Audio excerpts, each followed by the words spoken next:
Hi and welcome to the Gem Hugs YouTube channel. I hope you're having a lovely day today, no matter what it is you're doing. For the free wire tutorial today, I'd like to share with you my Globe Pendant. I'd like to show you that a little bit more closely on the board, and then we can chat about what kind of materials we're going to need for today's tutorial.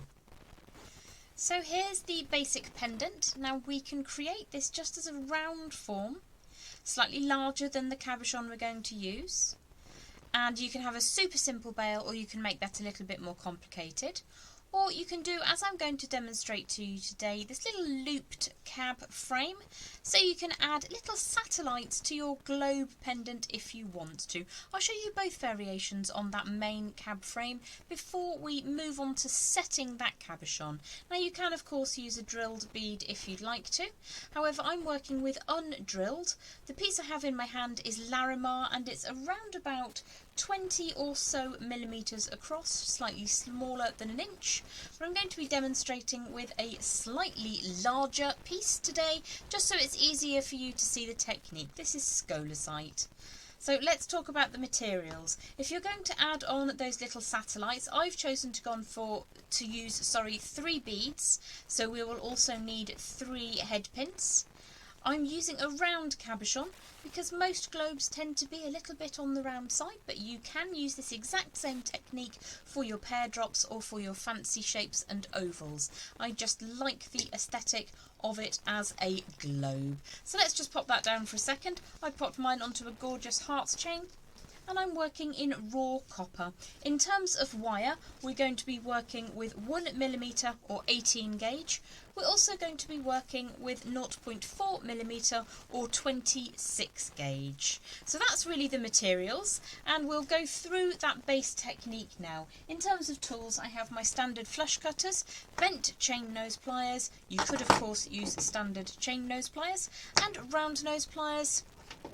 I use my good Beadalon flush cutters for this design. I'm also going to be using a round form to help me get the shape to house that cabochon. Now you may notice that the end of my round form is actually smaller than my cab, but because wire can be a bit springy, I'm not going to worry about that. It's going to give me the basic shape anyway. Of course, you could grab just a slightly larger round form if you have one. Not necessarily a specific tool, just something from around your house. So let's start with our main gauge of wire. This is 1mm or 18 gauge wire, and I have a cut section here of 12 inches in length, and I'm going to get that nice and smooth and fluid to begin with. What we do when we rub the wire between thumb and forefinger is temporarily warm that wire through, just to make it a little bit more cooperative whilst we're working it. In the long run, what we are doing, of course, is hardening the wire. I know I've spoken about this in depth in the past, but just as a quick comment for today, we're making it softer to make it easier to work with, and then later on it will be slightly harder because we've handled it. So let's start with some round nose pliers down in the centre of that section of wire. You could also use your stepped bail makers. Your 2 or 6 stepped bail makers are ideal, as it means that each of the round forms you make will be identical. So let's just start just to one side of that centre, and we're going to make a little rounded loop down at the base. And this is if you wanted to add on those little satellite drops later on. Now at the moment we have a little bit of a V shape going on, so what I want to do is to make sure that I have a straight baseline to begin with. And what I mean by that is we're looking for a straight line to follow along here before we deviate to the loop and then follow along again. And you can assist this ever so slightly if you need to with a gentle squish of your tapered tip chain nose pliers. I'm then going to add in a further 2 loops, and this needs to be in the approximate centre of your wire. Doesn't matter if it's slightly to one side or the other. I've gone for a very simple bail up at the top here on this design. You could of course go for something a little bit more complicated. So let's turn that wire around and get the next loop moving on. Now you may notice, if you're eagle-eyed, that I changed the direction that the wire on the right hand side was travelling. It was going to go underneath, but then I noticed that this loop, the wire travels on the top to move over to the right, so I'm going to replicate that, just because I think it adds an air of professionalism. So again, we've got our second loop in. It's pretty much the same size, but but my straight baseline is not a straight baseline. So let's fix that straight away. Just hold on to that and then smooth the tail of wire travelling out to the right. Now if you're a southpaw rather, and you wish to do this travelling in the opposite direction, you do you. It's your jewellery making. You get to decide which direction you want to travel that wire in. So if I had an excess of wire over on one side and a much shorter length on the other side, I'd add my third loop on the side with the longest section. So this side, I've just flipped it all over, and you may notice that it does exactly the same thing. It mirrors when you flip it over, as long as you keep those loops down at the bottom. So let's just straighten that baseline to make sure everything is going how I want it to go. Give that another little bit of a warm through to add to the fluidity now and the hardness later. So let's get that last loop into position. What I'm going to do is make this too far over to the right so that you can see how to fix that as an issue. So let's generate that loop, and let's say that it's too far over. It's very messy at the moment, but it's too far over to the right. So what you can do is just roll that along slightly to get it to sit in the correct position, and then we can take time to tidy that baseline up to make it nice and smooth and flat. And it is just a case of manually adjusting the wire little by little until it sits exactly how you wish it to appear. It does tend to flip over in your hands sometimes. So let's just get that baseline nice and smooth and straight. Pop that down on the board, and you may be able to see that my loop is still a little bit further over. The gap between the middle and the right hand loop is larger than the gap between the middle and the left hand loop. So again, I can move that along slightly by just rotating the pliers around, replacing the grip of the pliers, and then opening out that tail section. And you will just need to make sure that you've got that little bit of wire at the bottom nice and straight. And there we go. So that's just got a nice straight line going along. I've flipped the loops back down so that they're underneath. What I do want to do now is just give these loops a bit of a squish. Once I'm happy with their size and position, I'm going to squish just the circular form on those loops, and then make sure that everything is tickety-boo before I bring in my round form to start creating a circular shape. Now you can, if you warm that wire nicely by hand, use your cab to help you decide that shape. But what I'm going to do is use a form that is a little bit too small to very, very gently start curving around, and just drop that back down so you can see that going over the other side now. And we want the wires to cross over at the top opposite to where that central loop is down at the base. So I'm going to make a round form, albeit too small for the time being, using what I have available. And then what you can see, that looks reasonable for the time being. You can spend a little bit more time getting those baselines nice and straight. Just open that out slightly and then close it up again.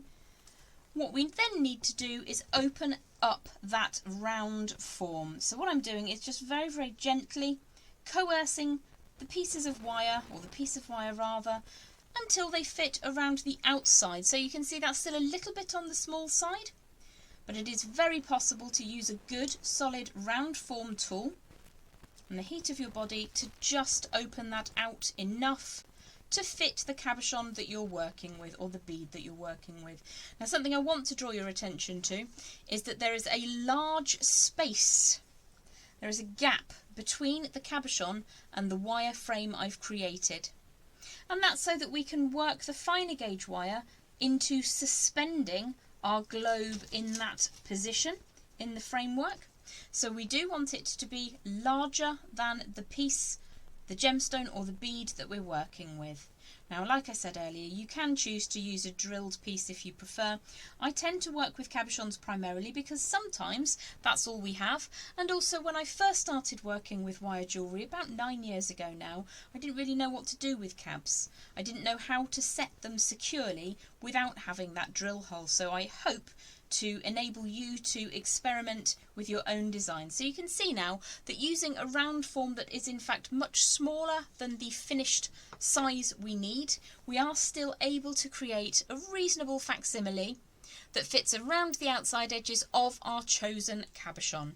So the thing that we need to do next is get an upright bend at the 12 o'clock position. So if we imagine this is a clock face, that's my 6 o'clock position. We need to have one of these wires be an upright bend opposite that 6 o'clock. Again, I'm just going to make sure that I do have enough space around the outside of my cab to ensure that it is easy enough for me to access and get that finer gauge wire in position to support that floating cabochon. I'm reasonably happy with how that's looking. I just need to draw that over slightly so I can get a better idea of where my 12 o'clock position is. So I'm going to designate the rear wire, the one that's coming around from the right and crossing at the back. That's going to become my upright. So I have an upright bend at that 12 o'clock position. I'm just going to push that down over the cab. I think I've probably taken it ever so slightly too far over to the left. So I can fix that if I just draw this forwards. I will fix that now by just nibbling with those pliers to move it over a very small amount. Pop that back into position. That looks a little bit more like it's opposite my 6 o'clock position loop. So the next thing I'm going to do is grip the wire that's skirting over to the other side. I'm going to hold that at the point where that 12 o'clock bend has been made. So just holding the wire that isn't bent adjacent to the place where the wire is, and then I'm going to draw that wire all the way around to make a hook or a loop so that that sits. And again, at this point you can check to make sure that your upright, your 12 o'clock does sit opposite your 6 o'clock. You can take a little bit more time than I am. You can do it more scientifically or mathematically if you prefer. But once you're happy with that positioning, what we're going to do is tie around the 12 o'clock upright with the other wire that's on the other end. So I'm going to just squish that up by hand to begin with, and then very gently just tighten that up so I know that that's the starting position for my wrapping. Now as I take this tail wire around that core wire, what I don't want to do is for any of this section to be pulled around. So I'm going to support that side of the wire. So I just hold the section before the bend we just made and just firmly grip that whilst I get the tail moving around the upright wire, like so, and you can loop that around as many times or as few times as you wish. So once I've got a couple of turns, I can remove my grip, change things around, and it becomes a little bit easier just to take that tail around. You may prefer to bring a second pair of pliers in to help you. And what I think I'm going to do is just go for 3 wraps, and I'll designate that this is the front. I've just bent that ever so slightly out of position, so I'll just give that a quick squish. If I decide that this side is in fact less pretty, you may be able to see I've just slightly nicked the wire. Then I can switcheroo and say that in fact this is the front. So I'm going to keep that tail of wire for now because I feel that I might want a slightly larger coil up at the top. If I didn't want that tail of wire, I could very simply just take that to the rear of the design and trim it away. In fact, what I'll do is I'll show you how to trim that neatly now, and then I'll keep the wire from this side once we've made a wrapped loop up at the top. So this is the rear of the design because I gently nicked the wire and it's not quite as pretty as it could be. That goes into the scrap pot for later use. We're just going to tidy that little wrapped loop away. Now at this point, if you wanted to go for the design but without those little satellites, all you would need to do is to create a round form without those loops and go for this wrapped loop assembly up at the top.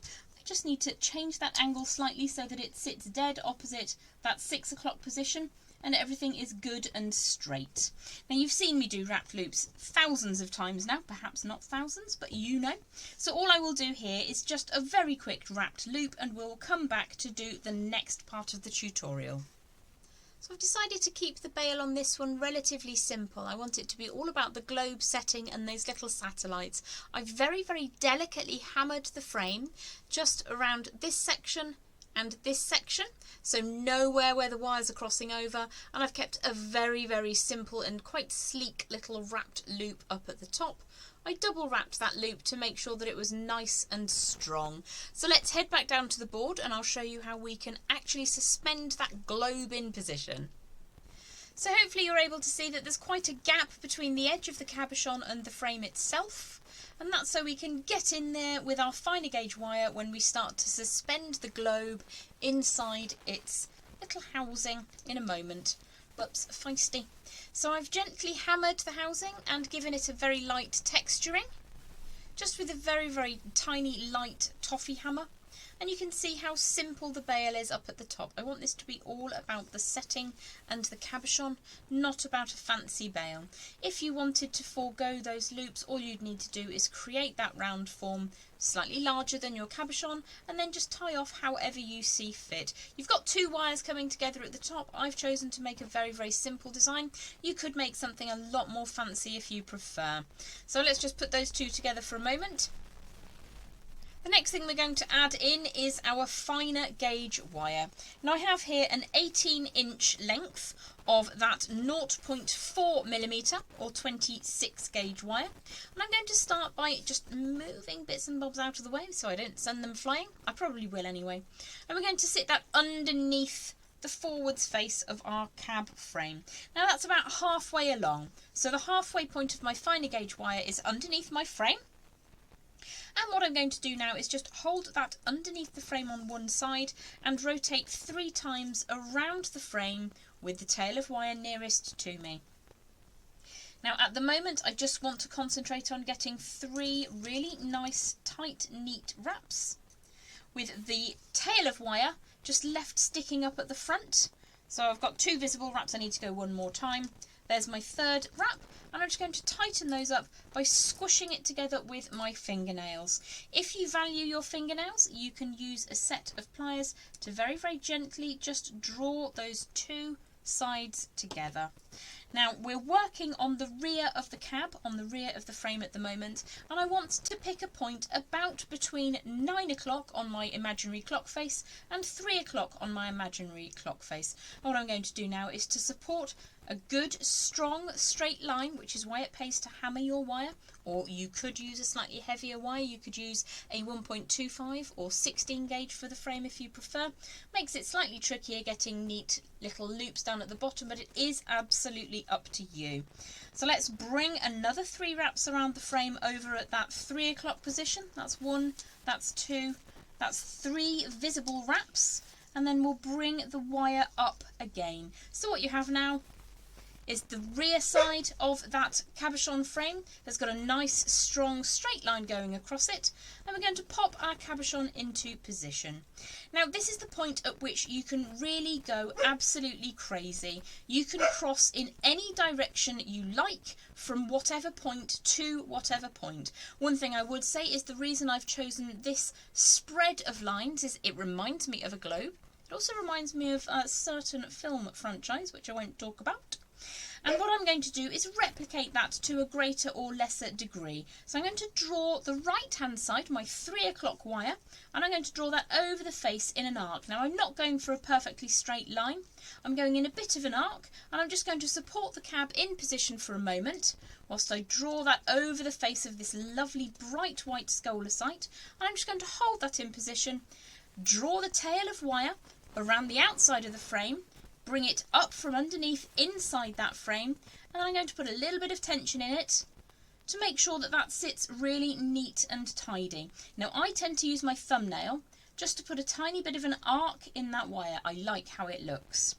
Then what I can do is flip the design over and continue to give myself 3 secure wraps around that frame. At this point the cab is still mobile, and that's absolutely fine. So let's bring that back to the front. And what we're going to do now is the exact same process.